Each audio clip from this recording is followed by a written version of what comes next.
Dios quiere que tengamos el deseo de servirle. ¿No quiere, no quiere usted ah, que alguien que piense hacer algo por usted no le importa si en verdad tiene deseo de hacerlo, si tiene ganas de hacerlo? Dios quiere que tengamos el deseo ferviente, el deseo de todo el corazón, que sea un deseo sincero, fuerte, para servirle. Este estudio tiene que ver con el ser motivado por el deseo,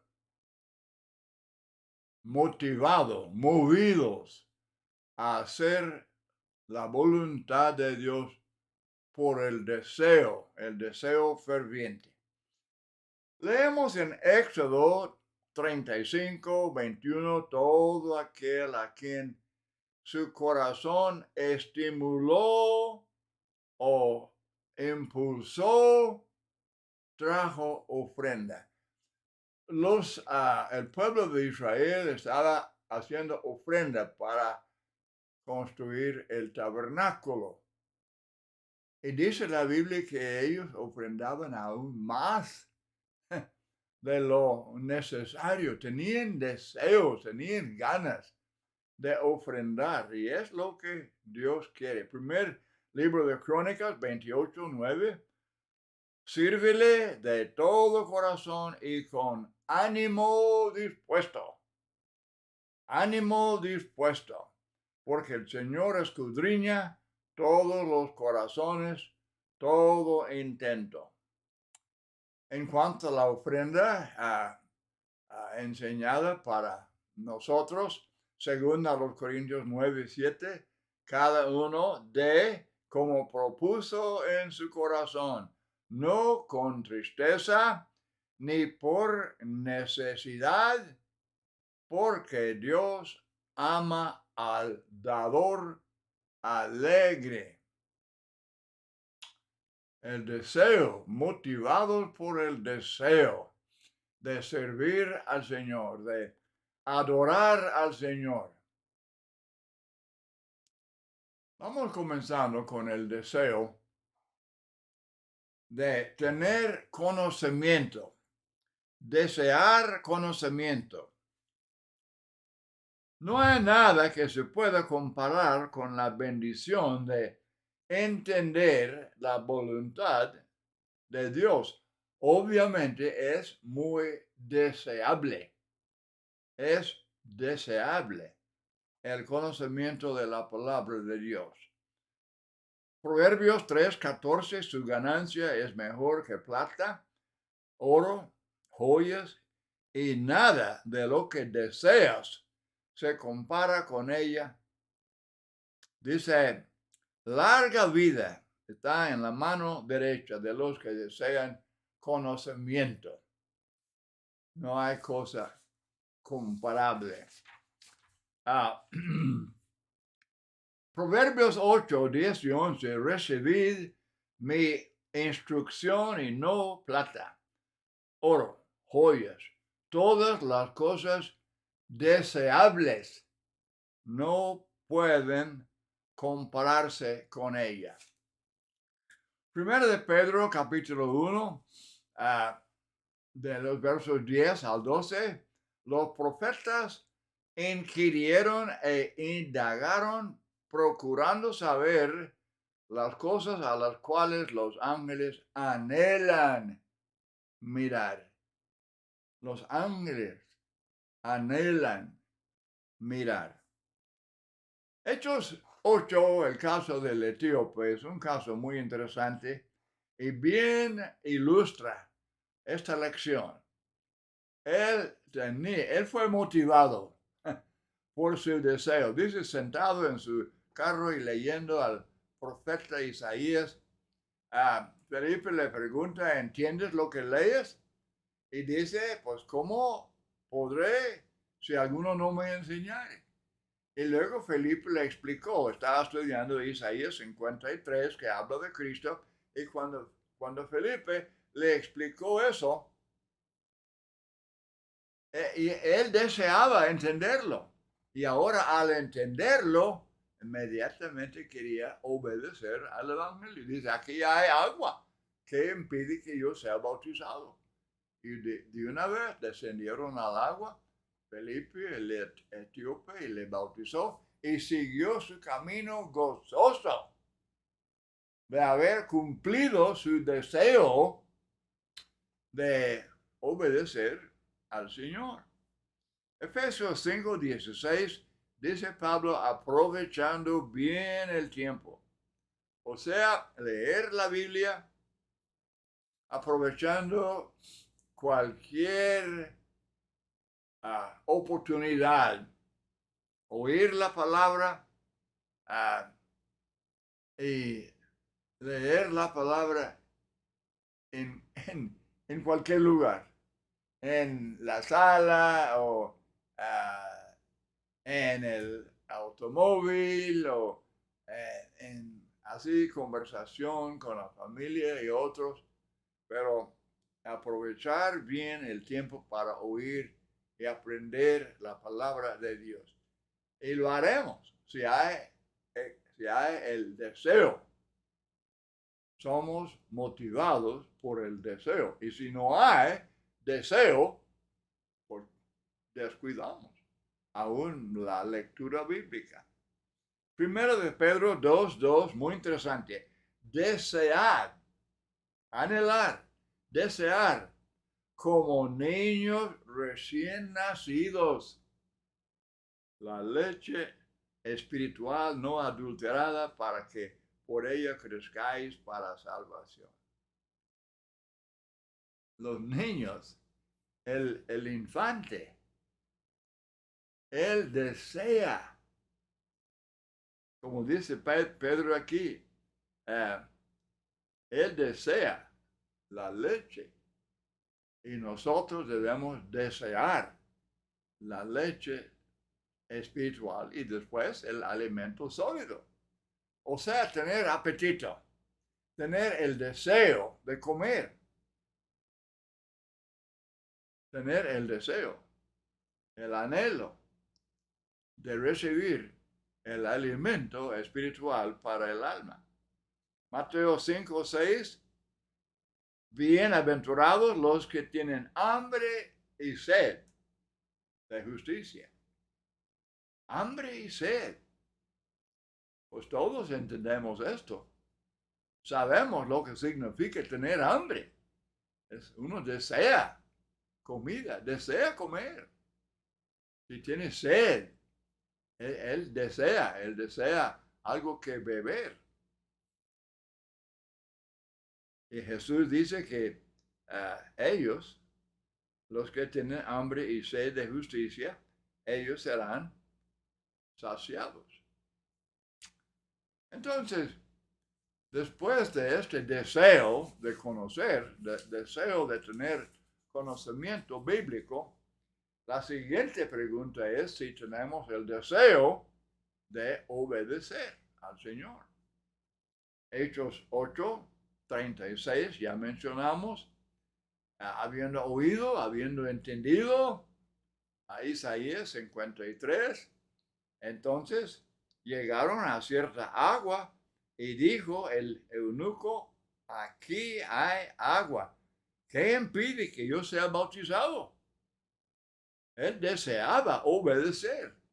Él anhelaba obedecer. Ya tenía conocimiento y sabía la importancia del Evangelio y quería obedecerlo. El Evangelio que es el poder de Dios para salvación. Así es que tenía deseos de obedecer al Evangelio, etíope. Segunda a los Corintios 7:11, qué solicitud produjo en vosotros. Lo que Pablo había escrito en la primera carta, la enseñanza. ¿Qué solicitud produjo en vosotros?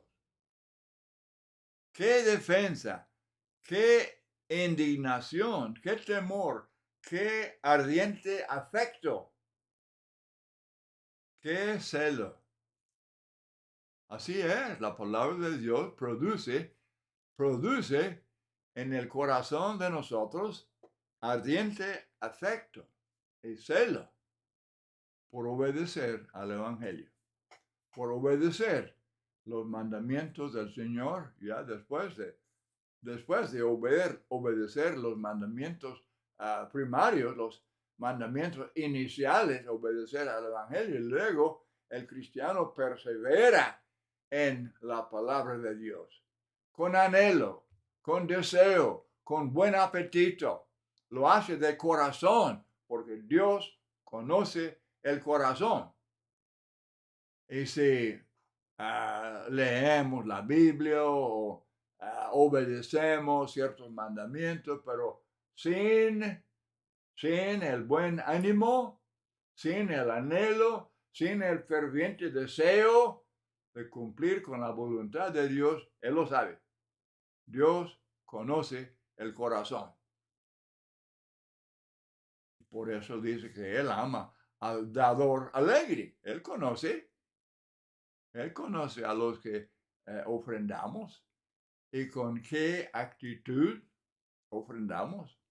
Otra cosa que debemos desear de todo corazón es no solamente la comunión con Dios. Tenemos comunión con Dios. Al obedecer al Evangelio somos hijos de Dios, somos imitadores de Dios, tenemos comunión con Dios. Participamos de las cosas celestiales. Entonces, adoramos, trabajamos, sufrimos por el Señor, pero lo hacemos juntos, como hermanos. Adoramos y trabajamos y sufrimos juntos. Es la comunión que tenemos unos con otros. Muchos se apartan de la iglesia porque no desean esa comunión, ni con Dios, ni con los hermanos. Pero es una palabra muy, muy importante. Yo quiero mencionar ciertas palabras griegas. Nos ayudan a entender mejor esta lección.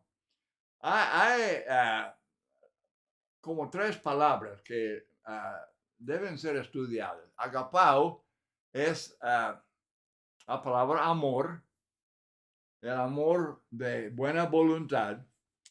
Y fileo es la palabra de afecto, de cariño. Es el amor de familia, fileo. Y luego, epiposeo es anhelar o añorar. Ese es el deseo, el anhelo de expresar ese amor agapao y fileo. Filipenses 1:8, porque Dios me es testigo de cómo os añoro.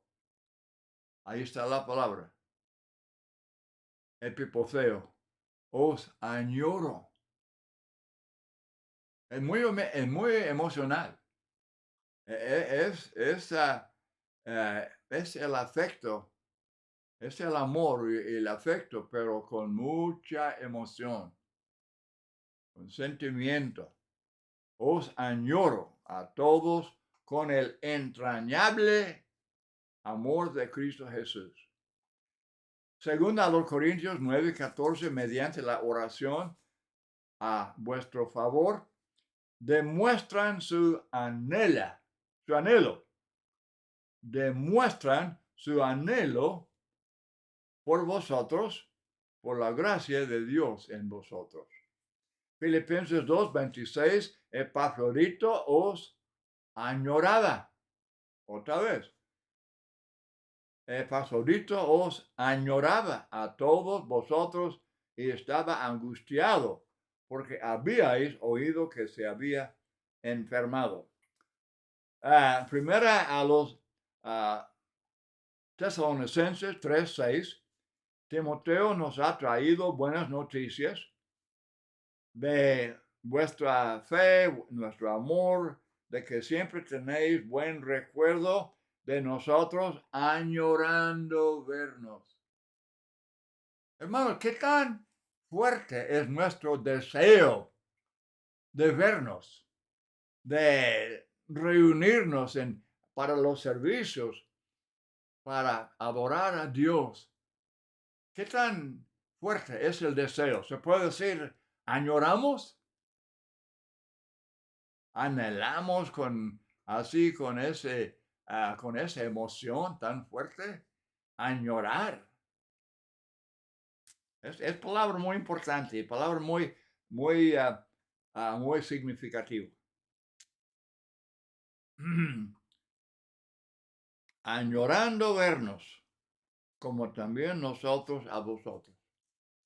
Hebreos 10:25, no dejando de congregarnos. Y no lo haremos, hermanos. No vamos a dejar de congregarnos si en verdad amamos a Dios de todo corazón y deseamos, y estamos llegando a los servicios y con tiempo para saludar a los hermanos y para adorar a Dios en espíritu y en verdad y disfrutar la comunión con los hermanos en Cristo. Somos familia. Estamos juntos ahora en la iglesia, que es como la antesala del cielo. Pensamos estar juntos para siempre.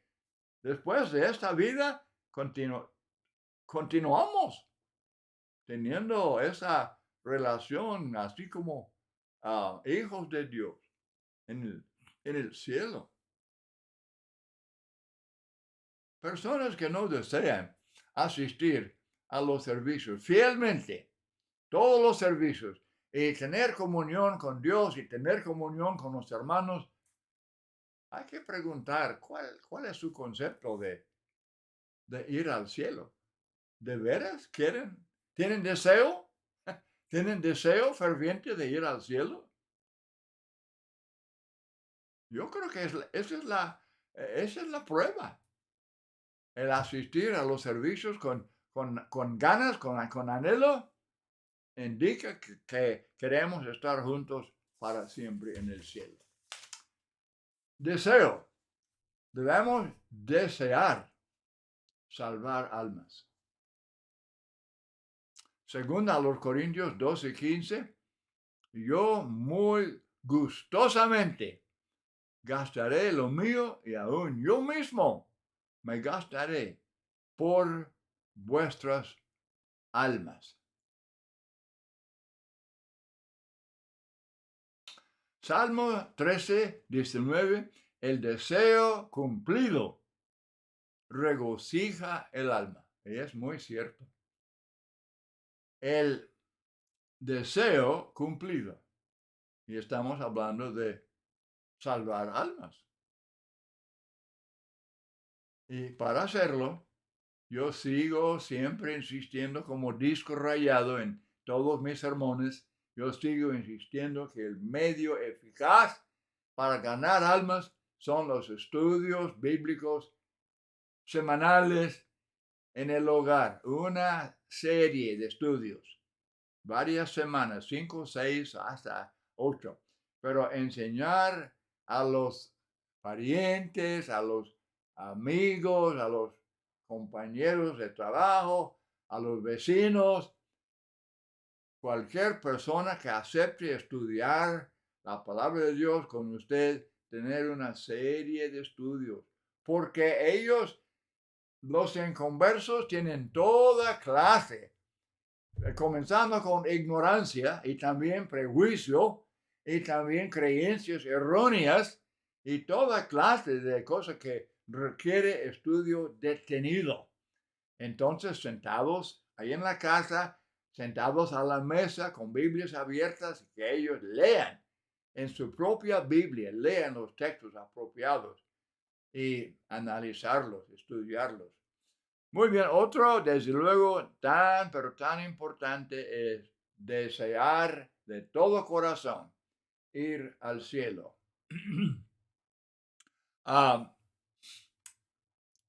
Según a los Corintios 5:2, pues en verdad, en esta morada, gemimos anhelando ser vestidos con nuestra habitación celestial. Y Pablo habló en Filipenses 1. Él dice, él tenía el deseo de partir y estar con Cristo. Es muchísimo mejor. Hebreos 11:16, pero dice, anhelan, hablando de los fieles, anhelan, aspiran una patria mejor, es decir, celestial. Muy bien. Juan 14:3, si me voy y preparo un lugar para vosotros, vendré otra vez y os tomaré conmigo para que donde yo estoy, ahí estéis también vosotros. Este pensamiento debe movernos, motivarnos el deseo de ir al cielo. El cielo se llama el paraíso de Dios, una ciudad hermosa, la reunión de todos los fieles. Pero otra cosa que vamos a mencionar concluyendo este estudio, un deseo ferviente de evitar el castigo eterno. La Biblia habla con toda claridad, repetidos textos, habla de que los que no obedecen al Evangelio, los que no perseveran en la fe hasta el fin, su destino será el castigo eterno. Y la Biblia habla de fuego, muchos textos dicen fuego, fuego que no se apaga, y lago de fuego.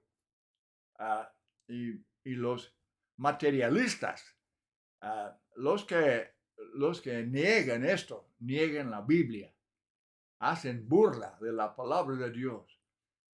Al decir que no hay castigo eterno, entonces tampoco habrá vida eterna. Los mismos textos dicen eterno, eterno, eterno, eterno. Y si no hay castigo eterno, no habrá vida eterna. No escuchen. Hermanos y amigos, no escuchen. Yo digo hermanos, porque lamentablemente hasta hermanos se han engañado. Se han quedado decepcionados con este error de que, no, pues el hombre al morir pues nada más es aniquilado. Ya se acaba todo. Negando una lista larga de textos bien claros. Textos que son tan claros y tan específicos como los textos que hablan de que Cristo nació de una virgen y que Cristo resucitó al tercer día, y textos así que afirman verdades bien entendibles.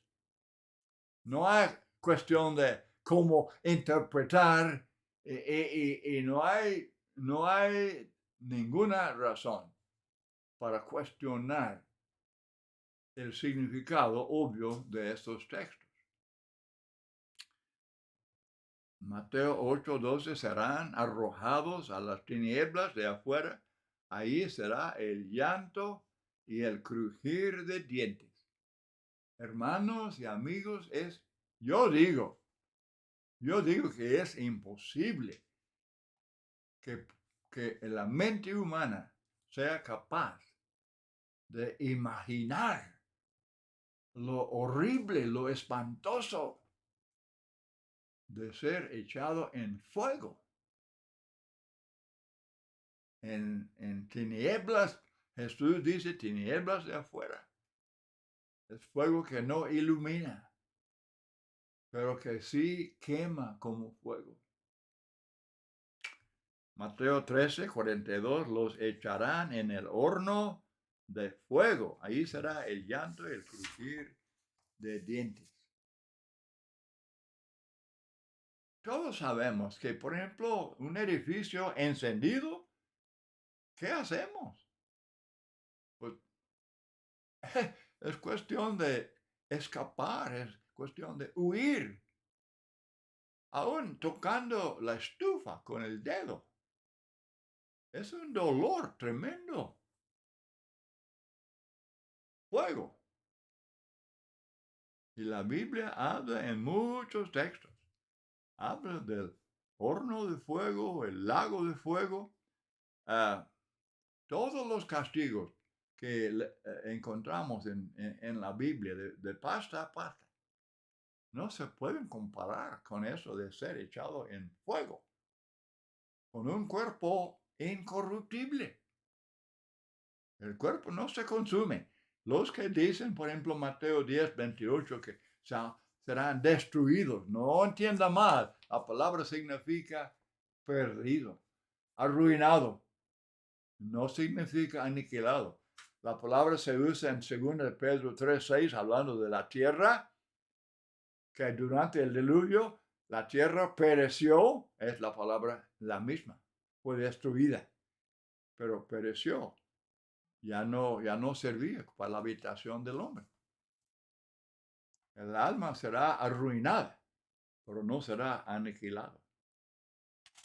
Es una tortura, yo digo, una tortura que la mente humana no puede imaginar. Mateo 25, los últimos versículos, Cristo dice, estos irán al castigo eterno. Entonces, deseo. Somos motivados por el deseo de aprender y cumplir con la palabra de Dios, salvar almas, ser fieles en el servicio de Dios, ofrendar con ganas, como los de Macedonia, como los que construían el tabernáculo, y también con un deseo, un anhelo fuerte, desear ir al cielo, y un deseo muy fuerte de escapar el castigo eterno. Espero que meditemos mucho sobre este tema. Es muy básico, muy práctico y de suma importancia. Muchas gracias por su muy buena atención y por acompañarme en este estudio.